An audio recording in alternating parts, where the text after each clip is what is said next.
বেশ কিছুদিন ধরেই কাজটি পেন্ডিং রেখেছিলাম। নিয়ে হয়েছে 1.5 মাস। 1 মাসে আঁতুড় উঠেছে আর প্রচণ্ড নোংরা পর তারপরেও নাকি আমি শুদ্ধ হয়নি করে নিয়ে মা গঙ্গার পুজো করি। পুজোর কাজ করতে যে আমার কি ভালো লাগে।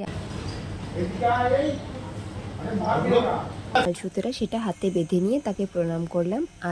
আজ সকাল সকাল আমি আর দীপক বড় একটা কাজে রওনা হলাম। বেশ কিছুদিন ধরেই কাজটি পেন্ডিং রেখেছিলাম, গাফিলতি করে যাওয়াই হচ্ছিল না। তাছাড়া আমার নিজস্ব কিছু সমস্যা ছিল, সেই জন্য তো আরোই যাচ্ছিলাম না। যাই হোক, কোন কাজে যাচ্ছি সেটা তোমাদের সাথে পরে শেয়ার করছি। তার আগে আমরা যেই পথে যাচ্ছি পরিবেশটা দেখো কত সুন্দর। এখানে দেখছিলাম অনেক জামা কাপড় কেচে মেলে দিচ্ছিল 5-6 জন মানুষ, কিন্তু বুঝতে পারছিলাম না যে কেন। তারপরে শুনলাম লন্ড্রির জামা কাপড়গুলো এভাবে পুকুরে ধুয়ে মেলে দেওয়া হয়। পুকুরের জলটাও সেরকম একটা পরিষ্কার ছিল না, তো আমার ঠিক দেখে ভালো লাগলো না। যাই হোক, আমরা আসছিলাম গঙ্গা স্নানে। আমার মেয়ে হয়েছে 1.5 মাস। 1 মাসে আঁতুড় উঠেছে আর তারপরে নাকি গঙ্গা স্নান করে নিজেকে শুদ্ধ করতে হয়। তবে এইগুলো নিয়মগুলো আমার ঠিক পছন্দ না। কোনো মানুষ শুদ্ধ বা অশুদ্ধ সেটা গঙ্গা জলে স্নান করলেই যে শুদ্ধ হয়ে যাবে এরকম কিছু নিয়ম আমাদের হিন্দু সমাজে রয়েছে, যেটা আমার পছন্দ না। কারণ গঙ্গা জল প্রচণ্ড নোংরা, অনেক রোগ জীবাণু গঙ্গা জলে থাকে। তো তারপরেও মা গঙ্গাকে আমরা পবিত্র বলে বিশ্বাস করি, তো সেই জন্যই গঙ্গার জল মাথায় ছিটিয়ে নিয়েছিলাম 1 মাস পর। তারপরেও নাকি আমি শুদ্ধ হয়নি, আমাকে নাকি আবার গঙ্গার জলে ডুব দিয়ে স্নান করতে হবে, তাহলে শুদ্ধ হব। তো যাই হোক, গঙ্গা সেরে আমি গঙ্গায় গেলেই প্রথম যে কাজটা করি সেটা হলো গঙ্গা স্নান করে নিয়ে মা গঙ্গার পুজো করি। পান, তেল, সিঁদুর, ধূপকাঠি, মোমবাতি সব কিছু দিয়ে সুন্দর করে ভক্তি ভরে মা গঙ্গার পুজো করলাম। আর দেখো আশেপাশের পরিবেশটা কতই না সুন্দর, তাই না? সবুজে সবুজ দেখলে মন প্রাণ ভরে ওঠে। জানো তো, আগে যখন মামার বাড়ি অথবা মাসির বাড়ি ঘুরতে যেতাম না, বা আমার দিদির বাড়ি, এদের বাড়িগুলো গ্রামাঞ্চলের দিকে, আমার ভীষণ ভালো লাগে। এত মাঠ, এত গাছপালা, যেটা তো সচরাচর আমাদের এই লোকালে একদমই দেখতে পায় না। আমরা যে শহরে থাকি সেটা কিন্তু না, গ্রামেই থাকি, তারপরেও দেখতে পাই না। আর এখানে একটি মন্দির আছে, এই মন্দিরটি অনেক সুন্দর। ভিতরে কখনো যাইনি, বাইরে থেকে দেখি প্রচুর গাছপালা রয়েছে আর পুরো অনেকটা পার্কের মতন খুব সুন্দরভাবে সাজানো গোছানো। আর এখানে একটা স্টেডিয়াম হবে, জানো তো, এটা নাকি ফুটবল খেলার স্টেডিয়াম হবে।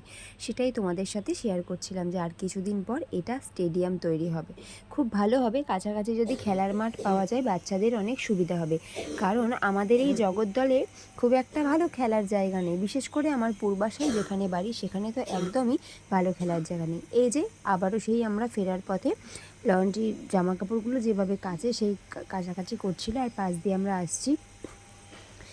আমার খুব ইচ্ছা আছে, আমার কোনো শত্রু যদি থেকে থাকে তাদেরকে এইভাবে টানা হিঁচড়া করে কাছাকাছি করে রোদে মেলে দেবো। যদিও বা আজকে কোনো রোদ ছিল না। তো চলো বাড়ি যাই। আবার বাড়ি ফিরে রেডি হয়ে গুছিয়ে নিলাম আর তারপরেই চলে আসলাম মায়ের মন্দিরে পুজো দিতে। মা কালীকে কী সুন্দর লাগছে, তাই না বলো? তার উপরে লাল জবার মালা দিলে মার মুখটা যেন আরও সুন্দর হয়ে যায়। যাই হোক, আজকে এসেছিলাম বিপত্তারিণী মায়ের পুজো দিতে। পুজো দিয়ে তারপরে বাড়িতে যাব। গঙ্গা স্নান সেরে বাড়ি গিয়ে মেয়েকে স্নান করিয়ে তারপরে একটু টুকটাক কিছু কাজকর্ম ছিল সেগুলো সেরে পুজোর গুছিয়ে ঘরে পুজো দিয়ে তারপরে আসলাম। পুজোর কাজ করতে যে আমার কি ভালো লাগে আর ঠাকুরের পুজো দিতে আমি বলে বোঝাতে পারবো না। তবে আমার কাজ মাত্রই খুব ভালো লাগে, সেটা যে কোনো কাজ হোক। সংসারকে মানে ভালোবেসে সংসারের সমস্ত কাজকর্ম করতে ভীষণ ভালো লাগে।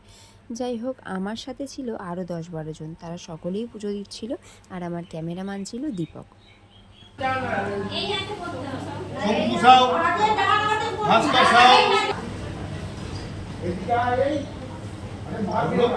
শ্রাবণ মাসে শুক্লপক্ষে সিংহ রাশিতে ভাস করে পঞ্চমানব দীপক দাস আলিমানব তোমাদি নানা দেবতা পূজা শান্তি কর্মজব বিনেগা ওম শান্তি মহাকাল ভৈরবেশ শ্রীমদ দক্ষিণায়ন শিবায় নারায়ণায় নমঃ বাসুদেবায় নমঃ বাসুদেবায় নমঃ ওম কার্তিকায় নমঃ ওম পরমেশ্বরায় নমঃ।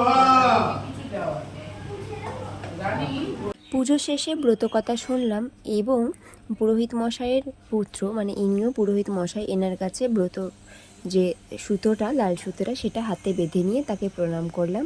আজকের ব্লগ এখানেই শেষ করলাম।